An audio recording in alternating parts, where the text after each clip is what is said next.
बढ़ते पाप को देखते हुए हम अक्सर कह देते हैं कि क्या करें, घोर कलयुग है।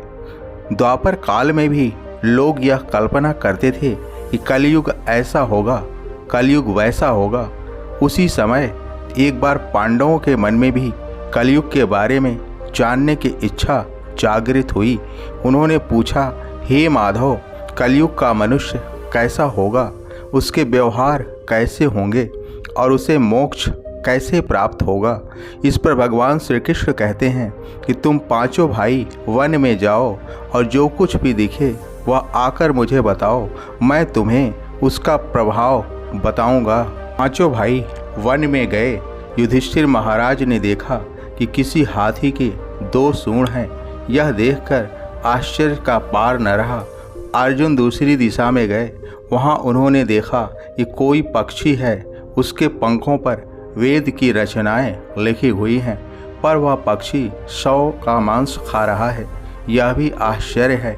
भीम ने तीसरा आश्चर्य देखा कि गाय के बछड़े को जन्म दिया है और बछड़े को इतना चाट रही है कि बछड़ा लहूलुहान हो जाता है। सहदेव ने चौथा आश्चर्य देखा कि 6-7 कुएं हैं और आसपास के कुओं में पानी है, किंतु बीच का कुआं खाली है। बीच का कुआं गहरा है, फिर भी पानी नहीं है। 5वें भाई नकुल ने भी एक अद्भुत आश्चर्य देखा कि एक पहाड़ के ऊपर से एक बड़ी शिला लुढ़कती लुढ़कती आती है और कितने ही वृक्षों से टकराती है, पर उन वृक्षों के तने उसे रोक नहीं पाते। कितनी ही अन्य शिलाओं के साथ टकराई, पर वह रुक न सकी। अंत में एक अत्यंत छोटे पौधे का स्पर्श होते ही वह स्थिर हो गई। पांचों भाइयों के आश्चर्य का कोई पार नहीं रहा। शाम को वे श्री कृष्ण के पास गए और अपने अलग अलग दृश्यों का वर्णन किया। युधिष्ठिर कहते हैं कि मैंने 2 सूंड वाला हाथी देखा तो मेरे आश्चर्य का कोई पार न रहा। तब श्री कृष्ण कहते हैं कि कलयुग में ऐसे लोगों का राज्य होगा जो दोनों ओर से शोषण करेंगे, बोलेंगे कुछ और करेंगे कुछ और। अर्जुन ने आश्चर्य से देखा कि पक्षी के पंखों पर वेद की रचनाएं लिखी हुई हैं और पक्षी मुर्दे का मांस खा रहा है। श्री कृष्ण कहते हैं, इसी प्रकार कलयुग में ऐसे लोग रहेंगे जो बड़े बड़े पंडित और विद्वान कहलाएंगे, किंतु यही देखते रहेंगे कि कौन सा मनुष्य मरे और हमारे नाम से संपत्ति कर जाए। संस्था के व्यक्ति विचारेंगे कि कौन सा मनुष्य मरे और संस्था हमारे नाम से हो जाए। हर जाति धर्म के प्रमुख पद पर बैठे विचार करेंगे कि कब किसका श्राद्ध है। चाहे कितने भी बड़े लोग होंगे, किंतु उनकी दृष्टि तो धन के ऊपर ही रहेगी। ऐसे लोगों की बहुतायत होगी जो परधन को हरने और छीनने को आतुर होंगे, और कोई कोई विरला ही संत पुरुष होगा। भीम ने तीसरा आश्चर्य देखा कि गाय अपने बछड़े को इतना चाटती है कि बछड़ा लहूलुहान हो जाता है। श्री कृष्ण कहते हैं कि कलयुग का आदमी शिशुपाल हो जाएगा, बालकों के लिए इतनी ममता करेगा, उन्हें अपने विकास का अवसर ही नहीं मिलेगा। किसी का बेटा घर छोड़कर साधु बनेगा तो हजारों व्यक्ति दर्शन करेंगे, किंतु यदि अपना बेटा साधु बनता होगा तो रोएंगे कि मेरे बेटे का क्या होगा।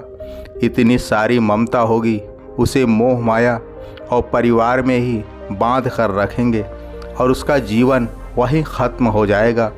अंत में बेचारा अनाथ होकर मरेगा। वास्तव में लड़के तुम्हारे नहीं हैं, वो तो बहुओं के हैं। लड़कियां जमाइयों की हैं और तुम्हारा यह शरीर मृत्यु का है। तुम्हारी आत्मा परमात्मा की धरोहर है। तुम अपने शाश्वत संबंध को जान लो। बस सहदेव ने चौथा आश्चर्य ये देखा कि 5-7 भरे हुए कुएं के बीच एक कुआं एकदम खाली है। श्री कृष्ण कहते हैं कि कलयुग में धनी लोग लड़के लड़की के विवाह में, मकान के उत्सव में, छोटे बड़े उत्सवों में तो लाखों रुपए खर्च कर देंगे, परंतु पड़ोस में यदि कोई भूखा प्यासा होगा तो यह नहीं देखेंगे कि उसका पेट भरा है या नहीं। दूसरी ओर मौज मस्ती में, शराब कबाब, फैशन व्यसन में पैसे उड़ा देंगे किंतु किसी की दो बूंद आंसू पोंछने में उनकी कोई रुचि नहीं होगी, और जिनकी रुचि होगी उन पर कलयुग का प्रभाव नहीं होगा, उन पर भगवान का प्रभाव होगा। पांचवा आश्चर्य ये था कि एक बड़ी चट्टान पहाड़ पर से लुढ़की, वृक्षों के तने और चट्टान उसे रोक ना पाए, किंतु एक छोटे से पौधे से टकराते ही वह चट्टान रुक गई। श्री कृष्ण कहते हैं कि कलयुग में मानव का मन नीचे गिरेगा, उसका जीवन पतित होगा। यह पतित जीवन धन की शिलाओं से नहीं रुकेगा, नहीं सत्ता के वृक्षों से रुकेगा, किंतु हरि नाम के एक छोटे से पौधे से, हरि कीर्तन से एक छोटे से पौधे से मनुष्य का जीवन पतन होना रुक जाए। दोस्तों, ये थी 5 निशानियाँ जो श्री कृष्ण ने पांडवों को कलयुग के बारे में बताई। तो आप भी भजन कीर्तन और प्रभु का ध्यान करें और मेरे साथ प्यार से बोलें, जय श्री कृष्णा, जय श्री राधे, राधे राधे।